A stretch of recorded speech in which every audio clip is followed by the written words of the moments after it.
एक बेटी का विवाह हुआ। बेटी का पिता लड़का देख के आया, अच्छा लड़का था। शादी की तारीख पक्की हुई, तारीख निश्चित हुई, बारात आई।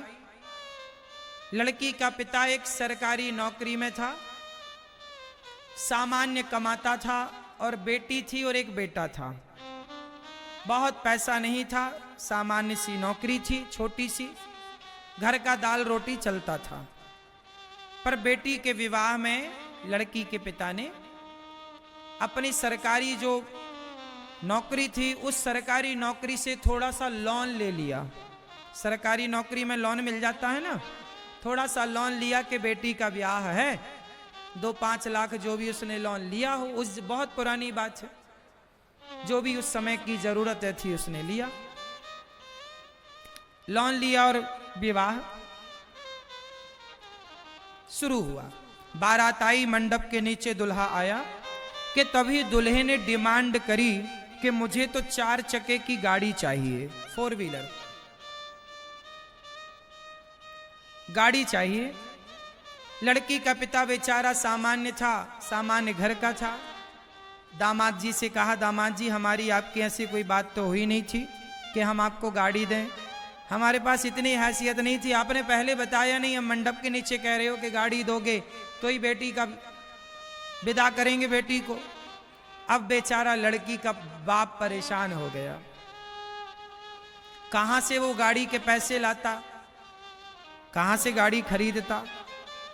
जैसे तैसे उसने बेटी का ब्याह ना टूटे, बेटी की खुशी पे आग ना लगे। एक बेटी का बाप तो भला ही चाहता ना अपनी बेटी का। बेचारे ने अपना घर गिरवी रख दिया, और घर गिरवी रखकर बैंक से तो लोन ले ही चुका था जितना बना, घर भी गिरवी रख दिया। और घर गिरवी रख के उसने एक गाड़ी खरीदी 4 चक्के की, और अपने दामाद को दिया। सवेरे लड़की उस गाड़ी में विदा हुई। बाप खुश है, क्या करे बेचारा, चुकाएगा। लेकिन लड़की ने सब कुछ देखा, कुछ बोली नहीं पर देखा सब। एक दिन उसका पति शादी के कुछ दिनों के बाद, चलो आज घूमने चलते। पति गाड़ी चला रहा, पत्नी बगल में बैठी, वही दहेज वाली गाड़ी, तेज चलाए जा रहा। पत्नी बोली, धीरे चलाओ स्वामी, धीरे चलाओ स्वामी। पर दहेज की गाड़ी तो आदमी ऐसे चलाता है, तो वो भी चलाए जा रहा है।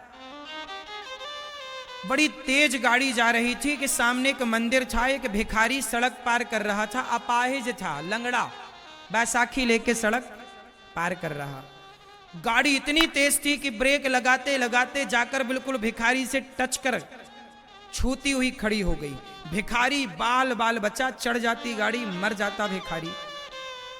साहब को गुस्सा आई, गाड़ी खोली, दरवाजा खोला, क्यों रे देख के नहीं चलता, जब देखो भीख मांगते रहे तो भिख मंगे कहीं के, चलो सड़क पार कर रहे हो, देख नहीं सकते गाड़ी यार, अभी चढ़ जाती, लेने के देने पड़ जाते। पत्नी ने पति को समझाया, गुस्सा मत करो, ये बेचारा भिखारी है, लंगड़ा है। पत्नी ने अपने पर्स से 100 रुपया निकाले, वो भिखारी के झोली में डाले। पति गुस्सा हुआ, क्या जरूरत थी इन भिखमंगों को, भीख मांग कमा के खा नहीं सकते तुम, जब देखो भीख मांगते रहते हो, भीख मांगते रहते हो। तब पत्नी ने मुस्कुराते हुए पति की ओर देखा, और पत्नी ने पति से कहा कि सुनो, ये लंगड़ा है, ये अपाहिज है, इसलिए भीख मांगना इसकी मजबूरी है, क्योंकि ये अपाहिज है। पर आपके तो दोनों पांव सलामत हैं, फिर भी तो मंडप के नीचे मेरे पिता से भीख मांगी ना आपने। बताओ भिखारी कौन है? अरे ये तो लंगड़ा है ना, इसलिए इसके भीख मांगना मजबूरी है। पर तुम तो लंगड़े नहीं हो, तुम तो दहेज मांगते हो। अच्छा ये बताओ, मंदिर में जो भीख मांगते हैं उन्हें भिखारी कहते हैं, तो जो दहेज मांगते हैं उन्हें क्या कहते हैं? बोलो बोलो। उन्हें भिखारी तो मंदिर के बाहर वालों को कहते हैं बेटा, जो दहेज मांगे वो भिखारी नहीं, भिख मंगे हैं, भिख मंगे। जो दहेज मांगते हैं वो कौन है? जोर से, अरे थोड़ा जोर से ही बोलो। तो आप में से कितने लोगों ने लिया है दहेज? कितने भिखमंगे हैं? ये हमारी माताएं भी बड़ी बड़ी लिस्ट तैयार करती हैं, कपड़े कपड़े साड़ी ये वो। और साड़ियां जो आती हैं ना बुआ के नाम पे, तो ससुराल से आई अच्छी साड़ियां खुद रखती हैं, ननंद को घटिया वाली 300 रुपये वाली पकड़ा देती हैं। बोली यही आई है बुआ तुम्हारे नाम की, और आई अच्छी वाली थी 2000 वाली, और पकड़ा दी 300 रुपट्टी की। हाँ या ना? क्या करोगे? इतनी साड़ियां, माताओं को तो बस साड़ी मिल जाए, पागल हो जाती हैं साड़ियां देखकर।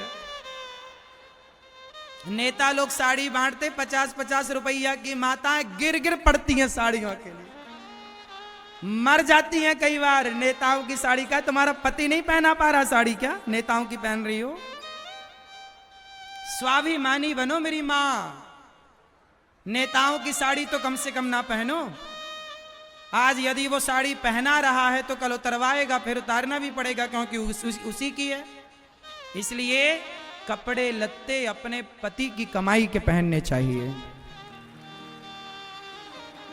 क्यों? इज्जत ढकी है, शरीर ढका है कपड़े से, वो कपड़ा अपना होना चाहिए। बात सही है कि गलत है?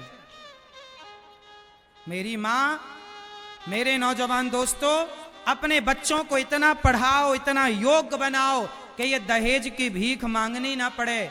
क्यों दहेज लेना?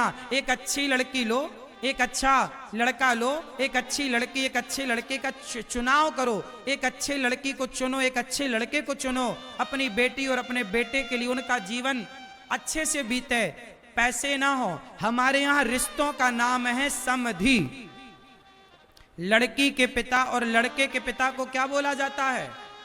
जोर से, समधि। समधि का अर्थ बताओ, ये भैया बताएंगे समधि मतलब क्या होता है। समधि का मतलब होता है सम। सम मतलब एक सा, धी मतलब बुद्धि, धी मतलब कहते हैं बुद्धि, धी। हमारी और आपकी बुद्धि, हमारे और आपके विचार, जब हमारे और आपके विचार एक हो जाएंगे तो हमारा आपसे संबंध हो जाएगा, वही है समधि। जब तो लड़की का पिता और लड़के के पिता के विचार मिलने से समधि होता है। लेकिन आजकल विचार कोई नहीं मिला रहा, पैसा मिलाओ, चलो पैसा है क्या, पैसा मिला रहे हैं लोग, कौन ज्यादा दे रहा है। लोग तो लड़कों की बोली लगाते हैं, भैया 20 लाख मंग गया है, तुम 25 दो तो बात करो। अब तुमने लड़के पैदा किए हैं कि तुमने आलू भट्टे पैदा किए हैं? बेच रहे हो तुम बाजार में, मंडी में, लड़के को ले लो 20 लाख में, लड़के को ले लो 25 लाख में, जो ज्यादा दे वो ले जाए। क्यों, ऐसा है कि नहीं? अब बताओ। और ये लड़के भी, हमें तो गाड़ी चाहिए, नालायक कहीं का गाड़ी चाहिए। तेरे बाप में तो ताकत है नहीं कि तुझे गाड़ी दिला सके, ससुर से भीख मांगने में शर्म नहीं आती? ससुर से भीख मांग रहे हो, गाड़ी दे दो ससुर जी, गाड़ी। नालायक, इनको मिर्ची का धुआं दो उल्टा लटका के। तेरे बाप में तो ताकत है नहीं कि तुझे गाड़ी दे सके, है ना? ससुर से गाड़ी मांग रहा है, मतलब हद हो गई मूर्खता की मैया। तुमने बच्चे पैदा किए हैं कि गीदड़ पैदा किए हैं? अरे एक बच्चा पैदा करो पर शेर पैदा करो। सुनो, एक शेर होता है सर्कस का, एक शेर होता है जंगल का। क्या अंतर है दोनों में?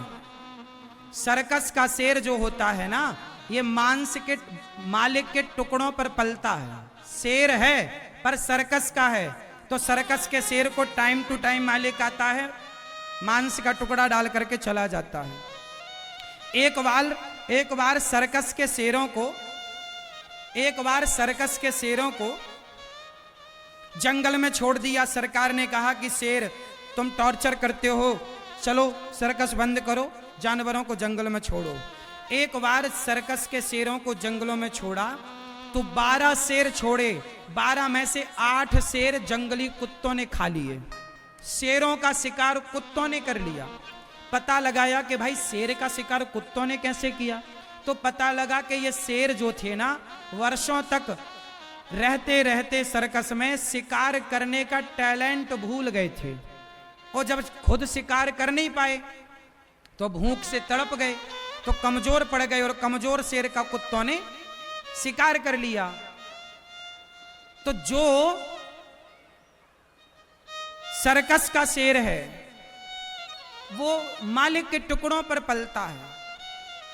अब देखो, जो बच्चे जिसके माता पिता बैंक बैलेंस बनाते हैं, पैसा प्रॉपर्टी बनाते हैं, आप अपने बच्चों को जितनी सुख सुविधाएं दोगे, जितना धन दौलत उनके लिए जोड़ोगे, आपके बच्चे उतने ही अपाहिज होंगे और आपके बच्चे सर्कस के शेर बन जाएंगे। खुद का टैलेंट नहीं है कमा के खाने का, बाप के टुकड़ों पर, जैसे सर्कस का शेर मालिक के टुकड़ों पर पलता है, ऐसे अपने पिता के टुकड़ों पर बच्चे पलते हैं। शेर तो वो है सर्कस का नहीं, जंगल का, जो अपना शिकार खुद ढूंढता है, खुद उसका शिकार करता है, खुद खाता है। कौन सा शेर अच्छा है, जंगल का कि सर्कस का? जोर से। तो जो लोग अपने बच्चों को पढ़ाते लिखाते योग्यता तो देते हैं, लेकिन इतनी सारी दौलत दे के जाते हैं और संस्कार देना भूल जाते हैं, वो बच्चे सर्कस के शेर बन जाते हैं। मैं आपसे बस इतनी सी प्रार्थना करूंगा कि अपने बच्चों को ऐसा बनाओ कि उन्हें किसी के टुकड़ों पर ना पलना पड़े, वो अपना शिकार खुद करें। गाड़ी चाहिए ना, अपने मेहनत से खरीदो। सपने देखो तो अपने बलबूते देखो, उसे अपने बलबूते पूरा करो। बाप के बलबूते भी सपने क्या देखना। मेरा सिद्धांत बड़ा साफ है, मैं कहता हूं कि बाप के भरोसे भी सपने ना देखो, अपने बलबूते पर देखो।